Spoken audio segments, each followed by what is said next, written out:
네, 안녕하세요. 한국의 선거 정치를 강의하게 된 인하대 정치외교학과의 최준영 교수라고 합니다. 오늘 첫 번째 주차고요. 오늘의 강의 주제는 선거와 민주주의입니다.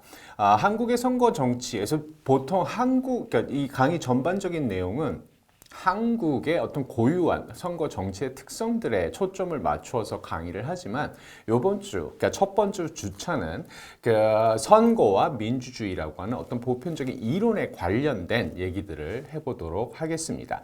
첫 번째로 우리가 얘기를 할 주제는 왜 대표는 선거로 선출하는가 하는 문제입니다.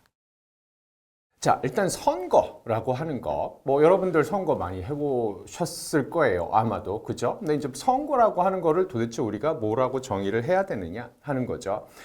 선거라고 하는 것은 일반적으로 한 사회 구성원들의 선호를 총합해서 집합적 결론을 도출하는 사회적 선택의 한 방법이다 라고 얘기를 합니다.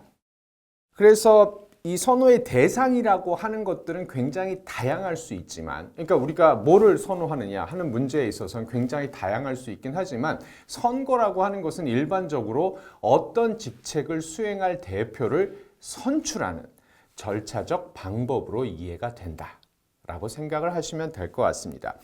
그래서 민주주의에서 선거라고 하는 것은 결국 국민이 정치를 담당할 대표를 선출하는 거의 유일무이한 방법으로 되어 왔다라고 얘기를 할 수 있어요. 그러니까 우리가 대표를 선출한다라고 할 때 선거라고 하는 방법 이외에 뭔가 다른 방법을 우리는 생각하지 못하는 거 아닙니까?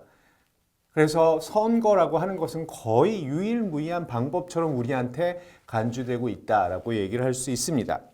그렇지만 대표를 선출하는 방법은 선거만 있는 것은 아닙니다. 사실 인류 역사상 최초로 민주주의를 운영했었던 고대 그리스에서는 선거가 아니라 추첨을 통해서 대표를 선출했었다, 대표를 결정했었다라고 얘기를 할 수 있다라는 것이죠. 예를 들어서 행정관이나 집정관 이런 그 직책을 추첨을 통해서 결정했다라는 겁니다. 그러니까 그러한 직책을 원하는 사람들은 쭉 모아놓고 이 사람들 마치 복권에서 그 공 하나 뽑듯이 이 사람들을 쭉 모아놓고 거기서 이제 사람을 하나 추첨하는 방식으로 뽑히면 이제 행정관 해. 집정관회 하는 방식으로 그 추첨을 통해서 그 리더를 결정했었다라는 얘기죠. 자, 그렇다면 이것은 지금 현재 선거 제도와는 굉장히 다른 그 리더를 결정하는 방식이다라고 얘기를 할 수 있는데, 좀 구체적으로 그리스에선 어떻게 추첨 제도를 운영을 했었고 그것이 그들한테 어떠한 의미를 가지고 있는지에 대해서 조금 더 자세하게 한번 얘기를 해보도록 하죠. 이 그리스 민주주의의 추첨 제도라고 하는 것, 이것은 그리스 민주주의의 핵심 가치를 반영하고 있다라고 얘기를 합니다. 핵심 가치는 뭐냐? 바로 관직 순환의 원리다라는 얘기죠. 그래서 특정 개인이나 집단이 권력적 지위를 독점할 수 없고 관직에 나서려는 시민들 사이에 그 관직이 순환되게 만든다라는 그러한 얘기입니다. 그래서 아리스토텔레스, 고대 그리스의 굉장히 유명한 철학자죠. 아리스토텔레스는 이렇게 얘기를 했어요. 고대 폴리스의 구성원들 다 동등한 사람들이죠. 다 평등한 사람들입니다. 이 동등한 자들 사이에서 각자가 지배받기도 하고 또 지배하는 것이, 그래서 모두가 공직을 번갈아 맡는 것이 옳은 것이다 라고 얘기를 했다라는 거죠. 만약 선거를 통해서 대표를 선출한다라고 한다면 어떤 일이 벌어질까요? 일단 재산이나 가문이나 능력이나 여러 측면에서 남들보다 더 뛰어난 어떤 그러한 것들을 가지고 있는 사람들이 대표로 당선될 가능성이 굉장히 높아질 수밖에 없습니다. 여러분들 그렇지 않아요? 여러분들 선거에서 여러분들이 한 표를 행사를 할 때 여러분들보다 훨씬 능력이 떨어져 보이는 사람들한테 투표하진 않지 않습니까? 여러분들보다 나은 사람들한테 투표하려고 하지 않겠습니까? 그래서 선거라고 하는 것은 기본적으로 다른 사람들보다 훨씬 높은 위치에 있는 사람들이 당선될 가능성이 높다라고 얘기를 할 수 있는 것이고, 그리고 그런 위치에 있는 사람들, 즉 더 많은 재산, 더 많은 능력, 더 좋은 감은 이런 쪽에 있는 사람들은 기본적으로 다른 사람들에 비해서 훨씬 소수의 위치를 차지하고 있는 사람들입니다. 그러니까 다르게 얘기해서 선거라고 하는 제도는 결국 소수의 엘리트가 모든 권력을 독차지하는 방식으로 갈 수밖에 없다라고 그리스인들은 생각을 했다라는 것이죠. 그렇지만 관직을 순환시키는 거예요. 추첨을 통해서 누구나 다 권력을 가질 수 있는 기회가 주어진다라는 겁니다. 이렇게 될 때 어떤 소수 엘리트에 의한 이 정치가 이루어지는 것이 아니라 모든 시민들이 같이 참여하는 그러한 정치가 이루어질 수 있다라는 것이고, 그렇기 때문에 그것이 바로 민주주의의 본질적 가치가 된다라고 생각을 했다라는 얘기입니다. 그래서 이것은 버나드 마냉이라고 하는 그 학자가 적은 얘기인데 이렇게 적었어요. 추첨 제도는 통치자의 권력을 확률적 평등에 의해 분배하고 관직의 교체를 이루도록 함으로써 능력에 따라 선출된 자들에게 권력까지 부여하는 선거의 엘리트주의적인 결과를 피하는 동시에 정치에 참여할 자격을 갖춘 시민들 사이에서 통치자와 피치자의 역할이 순환될 수 있도록 한 고대 그리스의 민주주의자들의 의도를 반영하고 있는 것이다 라고 얘기를 하고 있다라는 겁니다.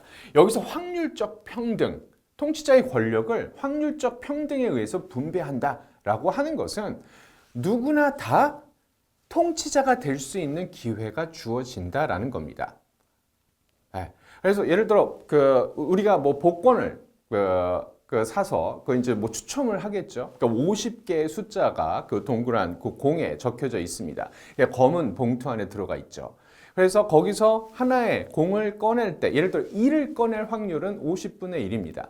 전체 50개의 공들이 있고 그 각각의 그 공들이 뽑힐 확률은 모두 동일하게 50분의 1의 확률을 가지고 있다는 것이죠. 그래서 권력자가 될 수 있는, 권력을 가질 수 있는, 그러니까 그리스 시민들 사이에서 그 확률은 모두 동등하게 주어져 있다는 겁니다. 그리고 여기에서 통치자와 피치자의 역할이 순환될 수 있도록 했다라고 하는 것도 굉장히 중요한 의미를 가진다라고 얘기를 할 수 있어요. 여러분들, 우리가 보통 지금 현대 사회에도 마찬가지입니다. 선거를 통해서 우리의 리더들을 선출을 할 때 우리 거의 대다수의 사람들은 통치할 수 있는 기회가 주어지지 않아요. 그죠? 우리 거의 대부분의 사람들은 그냥 통치받고 살아가는 일반 시민들입니다. 다르게 얘기해서 통치라고 하는 것을 어떻게 하는 건지, 어떻게 해야만 하는 것인지, 어떻게 하는 통치가 잘하는 것인지에 대한 우리들의 경험은 전무하다라는 겁니다. 그렇기 때문에 통치자들, 이 사람들이 뭐 이렇게 권력을 행사하고 하는 것들에 대해서 일단 잘 모르는 상태에서 저거 통치라고 하는 것이 얼마나 어려운 것인지 이런 것들에 대한 그 경험이 전혀 없는 상황에서 무조건 비판을 하거나 무조건 추종하거나 하는 이러한 일들이 일어날 수 있다는 것이죠. 반면에 거꾸로 한 번도 남한테 지배받아 보지 못한, 항상 남들을 통치를 했었던, 항상 권력을 가지고 있었던 이런 사람들 입장에서 놓고 본다라면 소시민의 입장이라고 하는 걸 이 사람들이 과연 이해할 수 있을까요? 자기가 행하는 통치 행위가 밑에, 그러니까 그 일반 시민들한테 어떠한 영향을 미치는지에 대해서 스스로 뭐 알 수 있을까요? 한 번도 통치받아 본 적이 없는 거 아닙니까? 이런 사람들은. 그죠? 근데 이 그리스 민주주의 같은 경우는 통치를 할 수도 있고 통치를 받을 수도 있습니다. 이 두 가지 경험을 동시에 다 할 수 있게 된다라는 것이죠. 그래서 보다 나은 시민이 만들어질 수 있다라고 주장을 하는 겁니다. 그리스 민주주의에선 통치받고 통치하는 기회가 모든 시민들한테 주어지고 그것을 통해서 보다 나은 통치가 이루어질 수 있도록 만드는, 그 보다 나은 시민적 덕성을 기를 수 있는 기회를 제공하는 이러한 이 제도, 이게 바로 이제 추첨 제도다라고 얘기를 하고 있다라는 것이죠. 자, 근데 이것이 결국 다 대체가 되어버렸습니다. 근대로 넘어오면서 사실 이 추첨 제도라고 하는 것은 16세기까지 유지가 됐어요. 그 서구에서 그러니까 뭐 로마도 있었었고 그다음 뭐 피렌체나 베네치아 뭐 이제 이런 쪽에서도 추첨으로 대표를 선출하는 고대 그리스의 이 전통적인 제도라고 하는 것들은 지속적으로 유지가 되어 왔습니다. 그래서 이 근대 민주주의를 설계했었던 정치 사상가들, 정치 이론가들, 그러니까 즉 17세기, 18세기에 활동했었던 이런 사람들도 그리스 민주주의는 추첨제로 작동했었던 거야 라고 하는 것을 다 알고 있었다라는 것이죠. 그럼에도 불구하고 이 사람들은 추첨이 아니라 선거를 통해서 대표를 뽑아야 된다라고 주장을 했다라는 겁니다. 그리고 선거를 통해서 대표를 뽑는 방식을 도입을 한 것이 지금까지 유지가 되는 상황이 됐다라는 것이죠. 그렇다면 왜 그랬냐라고 하는 겁니다. 왜 추첨 나름대로 그리스 민주주의에서 나름대로 굉장히 긍정적인 의미를 가지고 있었는데 이것을 왜 선거로 대체해야만 했었느냐라는 거죠. 크게 두 가지 이유가 있습니다. 첫 번째는 정치적 정당성에 대한 특별한 신념이 있었다라는 겁니다. 그래서 이거는 지금 미국의 독립선언문이에요. 이렇게 나와 있습니다. 우리는 다음의 진리를 자명한 것으로 여긴다. 모든 사람은 평등하게 창조되었다. 그들은 창조자로부터 양도 불가능한 권리를 부여받았다. 이 권리는 생명, 자유, 그리고 행복의 추구에 대한 권리이다. 이러한 권리를 지키기 위해서 인간들 사이에 정부가 세워졌습니다. 그리고 그들의 정당한 권력은, 즉 정부의 정당한 권력은 피지배자의 동의로부터 나온다라는 얘기입니다. 피지배자의 동의로부터 나온다라고 하는 것, 즉 정부 혹은 뭐 정치의 정당한 권력이라고 하는 것은 바로 그 권력이 행사될 대상의 동의에서부터 비롯되는 것이다라는 거죠. 이게 사실 17세기, 18세기 당시에 어떤 계몽주의 사상을 이제 지배하고 있었던 어떤 그런 내용입니다. 보통 사회 계약, 국가라고 하는 거, 정부라고 하는 거 이런 것들이 어떻게 등장한 거야? 뭐 호흡스나 로크나 이제 이런 그 사상가들이 주장했었던 것은 인간은 자연 상태에 살아요. 자연 상태에 살지만 그 자연 상태에서 발생하는 여러 가지 문제점들 때문에 자기가 가지고 있는 일정한 권리를 포기를 하고 어떤 한 사람한테 대표를 선정해서 그 사람한테 자신의 권력을 양도를 하는 겁니다. 동의를 하는 겁니다. 내가 원래 가지고 있는 권력이라고 하는 게 있긴 하지만 내가 지금 이 상태에서 너무 힘들기 때문에 당신한테 나의 권력을 양도를 할게 하고 넘겨준다라는 거죠. 동의를 한다라는 겁니다. 근데 이 추첨이라고 하는 것은 이게 이제 그 당시에 이제 지배적인 그 사상이다라고 얘기를 하는 건데, 추첨은 이와 같은 정치적 정당성에 대한 당시의 지배적인 신념에 비추어 볼 때 명백하게 부적합한 것으로 간주가 되었다라는 겁니다. 추첨은 어떻게 되는 거예요? 추첨이라고 하는 것은 운으로 결정이 되는 겁니다. 예를 들어 나 집정관 하고 싶어라고 해서 이제 그 집정관 할 사람들 쭉 모아놓고 이제 거기서 한 사람 추첨을 하는 거잖아요. 이것은 그냥 운이 있어서 그 사람이 당첨이 됐다라는 거죠. 이 사람에 대해서, 이 사람이 집정관이 되는 거에 대해서 그 집정관의 지배를 받는 그 어느 누구도 당신이 집정관을 하시오라고 동의를 한 적이 없다라는 겁니다. 자, 그러면 왜 동의가 필요할까요? 왜 동의를 해야만 하는 걸까요? 이 동의 때문에 비로소 권력의 정당성이 만들어지는 겁니다. 왜? 아니, 나를 대표로 당신이 뽑아줬잖아. 선거라고 하는 것을 통해서. 그래서 당신이 동의한 거고, 내가 권력을 가지고 그 권력을 행사할 수 있도록 당신이 동의한 거고, 그렇기 때문에 나는 내 권력을 행사할 수 있는 겁니다. 그래서 나의 권력은 정당한 겁니다. 라고 얘기를 할 수 있다라는 겁니다. 그리고 그 권력이 내가 동의를 했고 따라서 그 권력이 정당하기 때문에 그 대표가 행사하는 결정, 그 대표가 결정하는 여러 사안들에 대해서 우리는 따라야만 한다라는 거죠.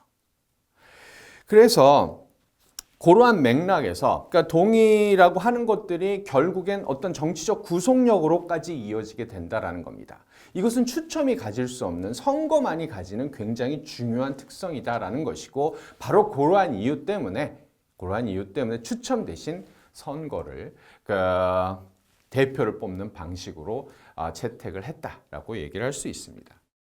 예, 이렇게 되다 보면 이 대의 정부가 만들어졌을 때 고대 그리스의 관직 배정에 있어서의 어떤 평등에 대한 고려는 사실 뒷전으로 물러날 수밖에 없었어요. 왜? 선거는 주로 엘리트들을 당선시켰기 때문입니다.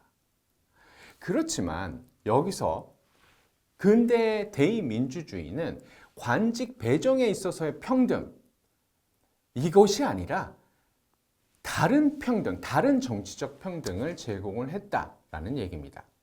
그러니까 정치적 평등이라고 하는 것은 뭔가요? 선거를 통해 권력에 대한 동의를 부여하거나 혹은 되게 못해요, 그 대표자가. 그럼 더 이상 당신 권력 가지면 안 돼! 라고 그 권력을 뺏어올 수 있는. 그리고 그러한 기회는, 그러한 권리는 모든 사람들한테 동등하게 주어진다라는 맥락에서 정치적 평등이다라고 얘기를 할 수 있다는 겁니다.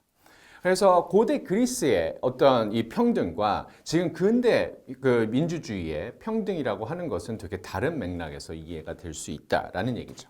이 선거가 추첨제를 대체한 두 번째 이유는 이제 탁월성의 원칙이다라고 얘기를 할 수 있어요.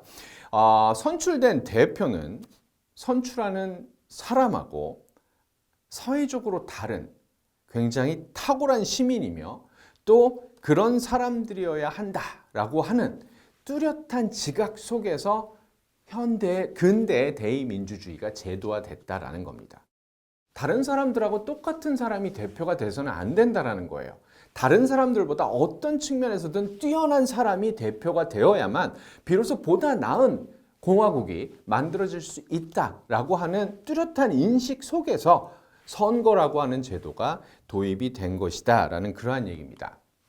여기서 이것도 버나드 마닝의 그 책에 나와 있는 이러한 내용인데 대표는 그들의 선거인과 달라야 한다라는 겁니다. 왜냐하면 공화주의 정부는 다른 정부와 마찬가지로 최고의 지혜와 최고의 덕을 가진 사람들, 즉 동료 시민들의 우위에 있고 동료 시민들과는 다른 사람들에게 권력이 위임될 것을 요구하기 때문이다라는 그러한 얘기죠.